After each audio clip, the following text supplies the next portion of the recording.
ஜனநாயகன் படம் குறித்து இயக்குனர் வினோத், இது முன்னாடியே சொன்ன மாதிரி 200% தளபதி படமாக இருக்கும். கமர்ஷியலா எல்லோரும் பார்க்கிற படமா இருக்கும். என்னோட படத்தை எல்லா வயசுல இருக்கிற பசங்களும் பார்ப்பாங்க. அதனால லைட்டான மெசேஜ் வச்ச படம், ஒரு 100% கமர்ஷியல் படம் என இயக்குனர் வினோத் சொல்லியிருக்கிறாங்களா.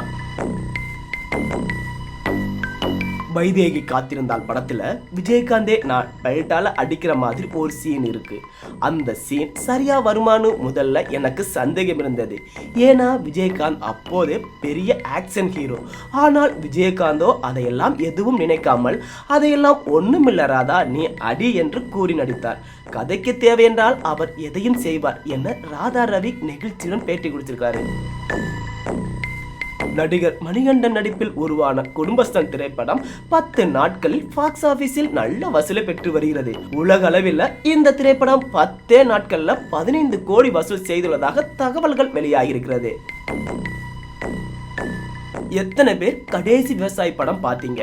பார்க்காதவங்க உங்கள் நினைத்து நீங்களே வெக்கப்பட வேண்டும். என்ன ஒரு அருமையான படம். எல்லோரும் சொல்லுவாங்க மிஸ்கின் நல்ல ஃபிலிம் மேக்கர்னு. ஒரு மயிரும் கிடையாது.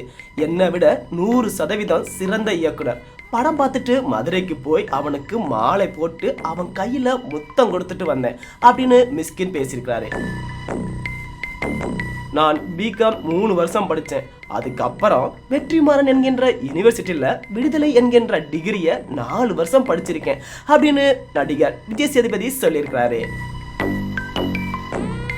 அரண்மனை 4 வெற்றிக்கு பின் காஞ்சனா 4 திட்டமிட்டு சன் பிக்சரிடம் 140 கோடி பட்ஜெட் கேட்ட லாரன்ஸ்க்கு 60 கோடி மட்டுமே சன் பிக்சர் ஒதுக்கியதால் சன் குழுமத்தை கைவிட்டுவிட்டு பாலிவுட் நிறுவனமான கோல்ட் மூமெண்ட்ஸ் நிறுவனத்தில் 120 கோடி பட்ஜெட்ல காஞ்சனா 4 எடுக்க ஒப்பந்தம் செய்துள்ளதாக சமூக வலைதளங்கள்ல தற்போது தகவல் பரவியிருக்கிறது.